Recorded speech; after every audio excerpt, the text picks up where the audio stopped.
Welcome back to the third quarter. We've got some comments, of course, from a proud refugee, Luol Deng, who said, "I stand by all refugees and migrants of all religions, just as I stand by the policies that have historically welcomed them."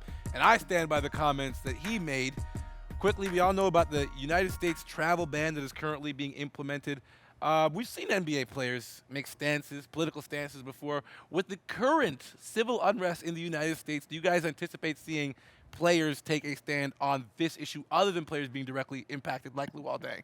Trix, I'll start with you. I think athletes should take a stand. Do you not should they, but do you expect to see NBA players? I want to see like the whole thing with the whole Kaepernick knee thing. I want to see something to that effect. I think they have the platform to really speak to the masses, and I think they should.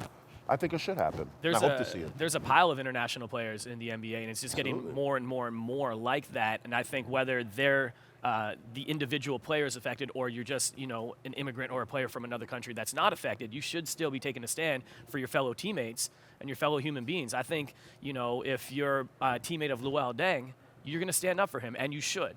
All right, now Chris, you're a guy. You went to nice I'd school. agree. Look at you. You're a guy in a very particular position because you are a coach of two Sudanese athletes at Athletes Institute. And you guys have had a Sudanese player who's in the NBA now in Thon Maker. So this directly impacts you and how you handle these kids. First off, initial reaction when you heard of this new law that was instated over the 90 days? That it is essentially what everyone's calling it, a Muslim ban. It is a ban on people who are of a religion who many people, or some people, not many, some people see as a threat. But yeah, I'm in a unique position because it absolutely hits close to home, with some of my players being impacted by this. We don't have any more tournaments left In the to go States. in the States. Well, that's huge. Yeah, so that's a good thing.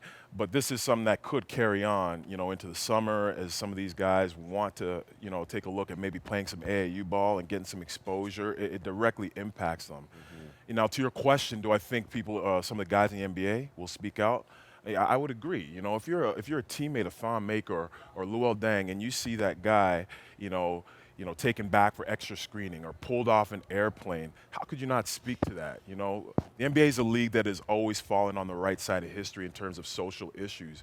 And I think this. And America as a directly in line. country Yeah. has been developing an identity of that ever since the post-civil rights movement. Now, let me ask you this. What do you tell your students, knowing that these are kids, coming from the Sudan, who came here to Canada to kind of bridge and help get them to a position where maybe they play ball in the United States because that's where the NBA has 29 of its teams. Like, that's part of their life story and their vision for themselves. So what do you tell those kids? Yeah, I mean, it's a dream for them to, every kid playing basketball wants to play NBA basketball, We're lucky in the fact that these two kids are really young. One graduates in 2019, one graduates in 2020.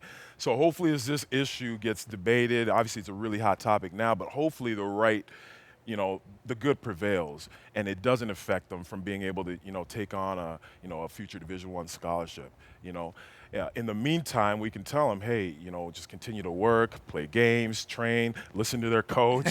Listen to coach, guys. Listen to coach. And we'll get coaches to come north of the border to see you. You're still going to have a platform. We promise you that.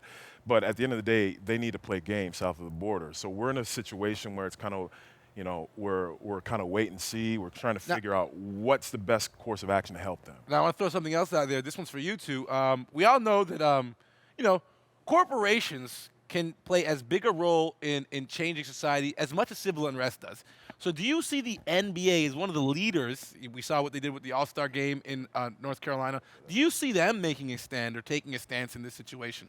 I think so. You've already seen somebody like Masai speak out Yes, about props this, to Masai. and I loved everything he had to say about it. So I think you will see the NBA as a whole stand up for their players and really work that out as they should. You've seen other companies. I mean, something simple as a Budweiser Super Bowl commercial where they show that one of their founders was an immigrant and had a hard time, and everyone told him to go home, but this is now a fabric beer of America, right? So they're trying to prove that point as well and say, hey, we're going to subtly stand up to this as well. I think I'd like to see, and I know this might be a little drastic, but I'd like to see a Super Bowl get pulled from the States and do it. Just because how effective would that be of a statement? Where you're taking like prized possession sporting events from Americans saying, look, if That might- this is what's going to happen, then let's put the Super Bowl That would be start of a civil war. You don't in even want London, that. England, Yeah, or let's take or the the All-Star game. WrestleManias Yeah. or the All-Star game and Yeah. put them in Europe. I think that's an effective statement. I think And one- that forces America to do something. Especially One, when you one factor thing, one thing we have seen though over the last few days is we've seen the corporate community, especially in terms of technology firms, take a very strong stance. The employees of Twitter raised $1.6 million in order to fight this travel ban. We've seen members of not only just Tesla but Facebook come out and take very strong stances. Is that what has to happen in order to kind of influence what happens next? Do we all need to get up off our chairs and get involved? 'Cause I feel like that's what's happening now. Is people are being galvanized. If you're Donald Trump and you hear that, Super Bowl's been moved to Africa.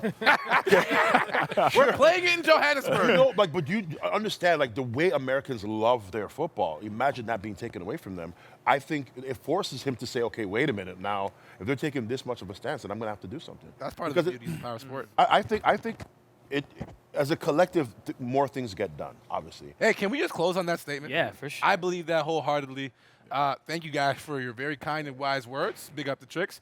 Now it is time for the Sweets. That's our producer, Dwayne Sweets Watson. Follow him on Twitter. Sweets' Sour Play of the Week. Oh, God. And this, I'm not even sure what the Sweet play is. sour to be play? honest. That's Let's just take it in. Oh, no. Did Rondo just get crossed by a fan? I think this is the most ball Rondo's played since he's gotten to Chicago. Oof. His reps in. We'll be back with more Hangouts.